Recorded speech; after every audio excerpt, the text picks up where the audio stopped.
আমার চ্যানেলে তোমাদের সকলকে স্বাগত। আজ আমরা ক্লাস 8 রায়ান মার্টিন প্রশ্নবিচিত্রা থেকে পরিবেশের তৃতীয় পর্যায়ক্রমিক মূল্যায়নের 6 নম্বর স্কুল সলভ করব।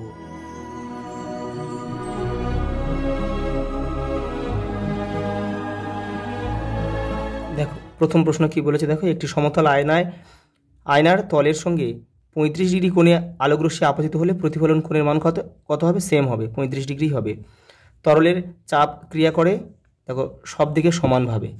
পরেরটা দেখো হাইড্রোলিথের সংকেত হচ্ছে কি? CaH2, option B.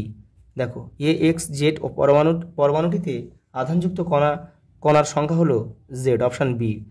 দেখো কার্বনের যে রূপভেদটির দ্বারা গ্যাসের অধিশোষণ ঘটে সেটি হলো সক্রিয় চারকোল।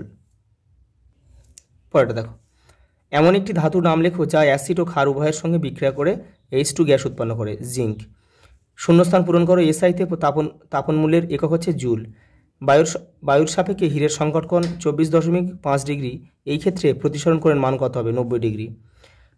অভিকর্ষ বল অনুপস্থিত থাকলে তরলে নিমজ্জিত বস্তুর উপর ক্রিয়াশীল প্রবণতার মান কত হবে? 0।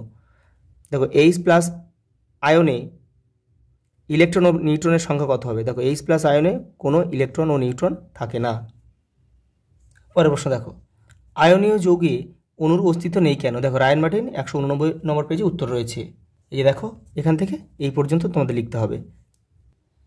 পরের প্রশ্ন দেখো হাইড্রোজেন প্রস্তুতিতে গাঢ় হাইড্রোক্লোরিক অ্যাসিড ব্যবহার করা হয় না কেন? দেখো রায়ান মার্টিন 275 নম্বর পেজ দেখো, এই যে এখান থেকে এটা পুরোটা লিখবে। পরেরটা দেখো উত্তপ্ত কিউপ্রিক অক্সাইডের উপর দিয়ে হাইড্রোজেন গ্যাস পাঠালে যে বিক্রিয়া ঘটবে তা সমীকরণ সহ লেখো। 98 নম্বর পেজ দেখো তোমাদের বইয়ের, এই যে এখান থেকে লিখতে হবে, এটা এখান থেকে এই পর্যন্ত লিখতে হবে, সমীকরণটা কিন্তু অবশ্যই লিখতে হবে। পরেরটা দেখো কোন স্থানের বায়ুমণ্ডলীয় চাপ 76 সেমি উঁচু পারদের পরিবর্তে জল ব্যবহার করলে জলস্তম্ভের উচ্চতা কত হবে নির্ণয় করো। দেখো রায়ান মার্টিন 23 নম্বর পেজে উত্তর রয়েছে। এই যে দেখো এইটা এই পর্যন্ত কিন্তু করতে হবে। পরেরটা দেখো একটি কাঁচের বলকে গ্লিসারিনে ডোবালে বলটি অদৃশ্য হয় কেন? দেখো রায়ান মার্টিন 111 নম্বর পেজ দেখো, এই যে দেখো এখানে কাঁচের দণ্ড দিয়েছে, এই দণ্ডের জায়গায় তোমরা কিন্তু বল লিখবে, একই জিনিস। এই পর্যন্ত লিখতে হবে, এই পর্যন্ত। পরেরটা দেখো আলোর লম্ব আপাতন বলতে কি বোঝায়? সেক্ষেত্রে আপাতন কোণ ও প্রতিফলন কোণের মান কত? দেখো রায়ান মার্টিন 105 নম্বর পেজে উত্তর রয়েছে। এই যে এখান থেকে এটা লিখবে, আবার এপারেও কিন্তু লিখতে হবে এই পর্যন্ত।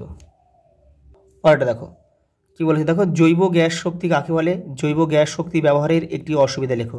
রায়ান মার্টিন 295 নম্বর পৃষ্ঠাতে দেখো উত্তর রয়েছে। দেখো জৈব গ্যাস শক্তি কাকে বলে? জৈব গ্যাস শক্তি ব্যবহারের দুটি অসুবিধা লেখো। এই যে এখান থেকে এই পর্যন্ত লিখবে, আর অসুবিধা হচ্ছে এপারে রয়েছে, এই যে। পরেরটা দেখো তরলের সমোচ্ছশীলতা ধর্ম বলতে কি বোঝায়? তোমাদের দেখো রায়ান মার্টিন 21 নম্বর পেজে রয়েছে, উত্তরটা দেখে নাও। এই যে এই পর্যন্ত লিখবে। পরেরটা দেখো জলপূর্ণ এবং গাঢ় নুনপূর্ণ একই আকারের দুটি বোতলের সম উচ্চতায় দুটি ছিদ্র করলে কোন বোতলটি দিয়ে তরল নির্গমনের বেগ বেশি হবে এবং কেন? দেখো এর উত্তরটা হবে কিন্তু যেই লবণপূর্ণ বোতলের তরল নির্গমনের বেগ বেশি হবে। কারণ কি?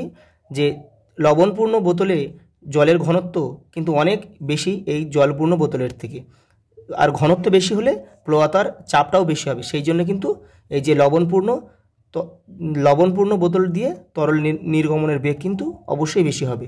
পরেরটা দেখো 5 কেজি ভরের একটি বস্তু টেবিলের উপর রাখা আছে, এখানে কি বস্তুটির উপর কোনো ঘর্ষণ বল ক্রিয়া করছে? ব্যাখ্যা করো। দেখে নাও তোমাদের বইয়ের 7 নম্বর পেজে উত্তর রয়েছে। এই যে এখান থেকে এটা পুরোটা লিখবে।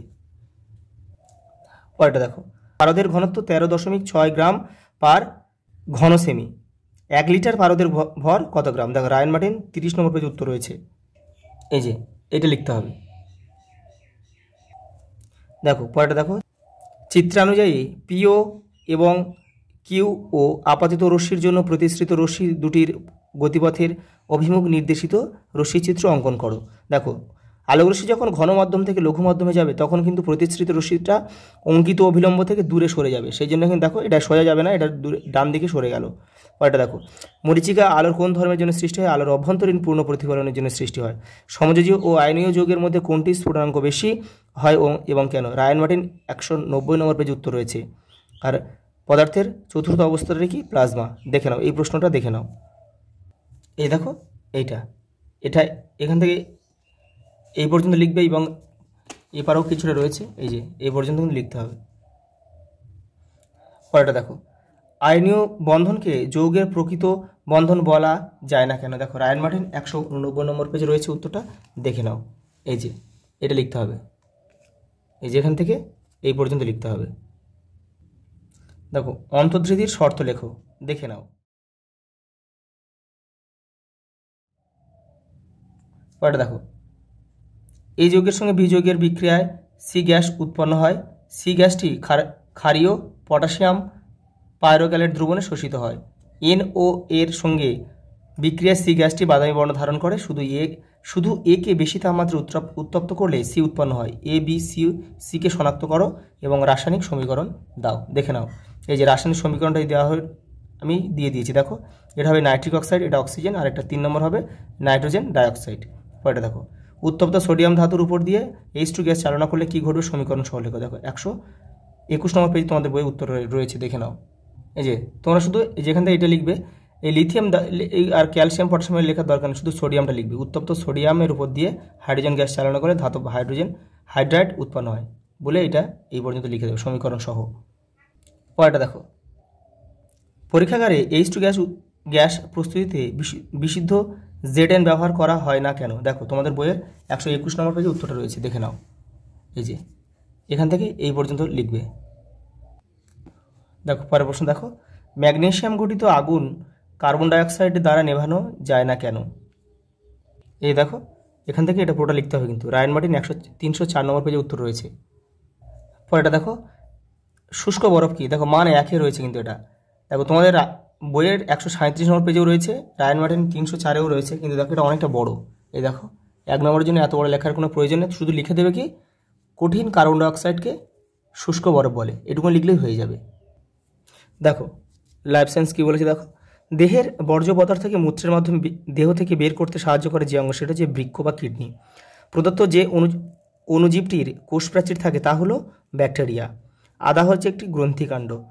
বৃদ্ধিপোষক হরমোন হচ্ছে কি? Somatotropic hormone. বনের ক্যানোপির স্তর গঠন করেছে বৃক্ক জাতীয় উদ্ভিদ আর কি। দেখো পরের প্রশ্ন কী বলেছে, জারবিল কি? তোমাদের বইয়ের দেখো 257 নম্বর পেজের উত্তরটা রয়েছে। দেখো এখান থেকে এই যে ছোট ইঁদুরের মতো প্রাণী, এখান থেকে এইটা পুরোটা লিখতে হবে কিন্তু। পরেরটা দেখো, ডায়াবেটিস মেলিটাস কাকে বলে? দেখো তোমাদের বইয়ের 225 নম্বর পেজে উত্তরটা রয়েছে কিন্তু। এই যে এখান থেকে এটা পুরোটা লিখতে হবে। দেখো কেল্প কি? দেখো বড় সামুদ্রিক শ্যাওলা লিখতে হবে কিন্তু। পরেরটা দেখো, পেশিকোষের আবরণকে কি বলে? সার্কোলেমা। হাইফি কি? দেখো তোমাদের বইয়ের 188 নম্বর পেজে উত্তরটা রয়েছে। এই যে এখান থেকে এই পর্যন্ত। রাইবোজোম কাকে বলে? এর দুটি কাজ লেখো। তোমাদের বইয়ের 175 নম্বর পেজে উত্তরটা রয়েছে, দেখে নাও। এই যে দেখো রাইবোজোম, এখান থেকে এটা পুরোটা লিখবে কাকে বলে। আর কাজ দেখো, প্রোটিন সংশ্লেষ করা এই অঙ্গাণুর প্রধান কাজ। আর এখান থেকে আরেকটা কাজ দেখো, সংশ্লেষিত প্রোটিন কোষের ক্ষয়পূরণে ও নতুন কোষ তৈরিতে অংশগ্রহণ করে। পরেরটা দেখো, প্রখর সূর্যালোকে দীর্ঘ সময় কোনো চারা গাছকে রাখলে পাতাগুলো নুয়ে পড়ে, আবার জলের উৎসের সংস্পর্শে এলে গাছটি আগের অবস্থায় ফিরে যায়। প্রথম ও দ্বিতীয় ঘটনার কারণ কি হতে পারে? দেখো উত্তর হবে কি, জল গাছের কোষগুলোকে সজীব করে তোলে। দেখো একটি প্রোক্যারিওটিক অণুজীব ও একটি ইউক্যারিওটিক অণুজীবের নাম লেখো। দেখো রায়ান মার্টিন 428 নম্বর পেজে উত্তর রয়েছে। এই দেখো এই যে ব্যাকটেরিয়া, এই যে, আর এটা হচ্ছে প্রোটোজোয়া। পরেরটা দেখো, ছত্রাককে উপকারী শত্রু বলা হয় কেন? দেখো এই যে এখান থেকে এই পর্যন্ত। দেখো পরের প্রশ্ন কি বলেছে দেখো, অ্যাড্রিনালিনকে জরুরিকালীন বা সংকটকালীন হরমোন বলে কেন? তোমাদের বইয়ের 225 নম্বর পেজে রয়েছে, আবার রায়ান মার্টিন 500 নম্বর পেজেও রয়েছে, দেখে নাও। এই যে পরেরটা দেখো, অগ্ন্যাশয় গ্রন্থিকে মিশ্র গ্রন্থি বলা হয় কেন? দেখে নাও। এই যে এখান থেকে এই পর্যন্ত। পরের প্রশ্ন দেখো, ইউট্রোফিকেশন কাকে বলে? এটি কীভাবে জল দূষণ ঘটায়? দেখে নাও। পরেরটা দেখো, কিভাবে জীবদেহ থেকে ঠান্ডা আলো বা বায়োলুমিনেসেন্স নির্গত হয়। দেখে নাও, তোমাদের বইয়ের 246 নম্বর পেজে উত্তর রয়েছে। এই যে এখান থেকে এই পর্যন্ত লিখলে কিন্তু হয়ে যাবে। পরের প্রশ্ন দেখো, গরম মশলা কাকে বলে? দেখো, তোমাদের বইয়ের 280 নম্বর পেজে উত্তর রয়েছে। এই যে, আচ্ছা দেখো, পরের সঙ্গে একটা প্রশ্ন রয়েছে, কোন কোন রান্নায় গরম মশলা ব্যবহার করা হয়? এই যে এখানেই রয়েছে, এই একটা প্রশ্নের মধ্যে উত্তরটা রয়েছে। পরেরটা দেখো, বহুকোষী জীবদেহ সংগঠনের ধাপগুলি ছোট থেকে বড় পর্যায়ক্রমে সাজাও। দেখে নাও, এই যে এটা আর এটা কিন্তু পুরোটা লিখতে হবে। দেখো পরেরটা কি বলেছে, দেখো সঙ্গে একটা প্রশ্ন দিয়েছে, লজ্জাবতীকে আমরা সজীব কিন্তু শুকনো কাঠকে জড় বলি কেন? দেখে নাও, এই যে পরেরটা দেখো, প্রাণীকোষে কোষপ্রাচীর দেখা যায় না কিন্তু উদ্ভিদ কোষে কোষপ্রাচীর দেখা যায় কেন? দেখে নাও, এই যে এখান থেকে এটা পুরোটা লিখতে হবে। পরেরটা দেখো, গলগি বস্তু কাকে বলে? তোমাদের বইয়ের 175 নম্বর পেজ দেখো, এই যে গলগি বস্তু, যেখান থেকে এটা পুরোটা লিখতে হবে। পরেরটা দেখো, পরের প্রশ্ন দেখো, মৃতজীবিতা বলতে কি বোঝো? মৃতজীবিতা দেখা যায় এমন দুটি জীবের নাম উল্লেখ করো, মৃতজীবিতার দুটি গুরুত্ব লেখো। দেখো 191 নম্বর পেজে রয়েছে তোমাদের বইয়ের উত্তরটা, এখান থেকে এটা পুরোটা লিখলে কিন্তু হয়ে যাবে, সব উত্তরগুলো এর মধ্যে রয়েছে। পরেরটা দেখো, শৈবাল ও ছত্রাকের মধ্যে 3টি সাদৃশ্যযুক্ত বৈশিষ্ট্য মানে মিল। দেখে নাও, এই দেখো, শৈবাল ও ছত্রাকের মধ্যে 3টি সাদৃশ্যযুক্ত বৈশিষ্ট্য উল্লেখ করো, যে 1, এবারে রয়েছে দেখো 2, 3। পরের প্রশ্ন দেখো, থাইরক্সিন হরমোনের বেশি ক্ষরণজনিত সমস্যা ও তার লক্ষণ ও কম ক্ষরণজনিত সমস্যা ও তার লক্ষণগুলি লেখো। দেখে নাও, দেখো এই বক্সটা কিন্তু পুরোটাই লিখতে হবে। দেখো পরেরটা কি বলেছে, দেখো ম্যানগ্রোভ বনভূমি কাকে বলে? এটি কোথায় দেখা যায়? এই যে তোমাদের বই দেখো 243 নম্বর পেজে রয়েছে, এখান থেকে এটা করলে প্রথম দুটো প্রশ্ন উত্তর হয়ে যাবে। আর বলেছে ম্যানগ্রোভ অরণ্যের দুটি বৈশিষ্ট্য, পরের প্রশ্নের সঙ্গে যুক্ত রয়েছে, লিখবে 1 নম্বরে যেহেতু রয়েছে তোমরা লিখবে শুধু যে এই ম্যানগ্রোভ উদ্ভিদের কিন্তু শ্বাসমূল দেখা যায়, আর 2 লিখবে এদের ঠেসমূল দেখা যায়। আর আরেকটা লিখতে পারো যে ম্যানগ্রোভ উদ্ভিদের জরায়ুজ অঙ্কুরোদ্গম দেখা যায়।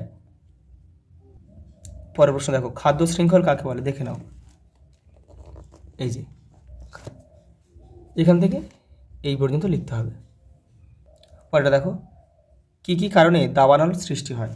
এই যে দেখো দাবানল তৈরি হওয়ার কারণ, এই যে 1, 2, 3, 4, 5। কারকিউমিন কি? এর উপকারিতা কি? দেখে নাও, এই যে কারকিউমিন, এই যে উপকারিতা, এই পর্যন্ত লিখতে পারো। এলাচ কি প্রকার উদ্ভিদ? দেখো বহুবর্ষজীবী বিরুৎজাতীয় উদ্ভিদ। ওটা দেখো, হলুদকে মৃৎগত কাণ্ড বলার কারণ কি? দেখে নাও। লাস্ট প্রশ্ন দেখো, ইউজিনল কি? দেখে নাও, এই যে এখান থেকে লবঙ্গতে যে বিশেষ রাসায়নিক পদার্থ উপস্থিত থাকে তাকে ইউজিনল বলে। আজ এই পর্যন্ত, দেখা হবে পরের ভিডিওতে।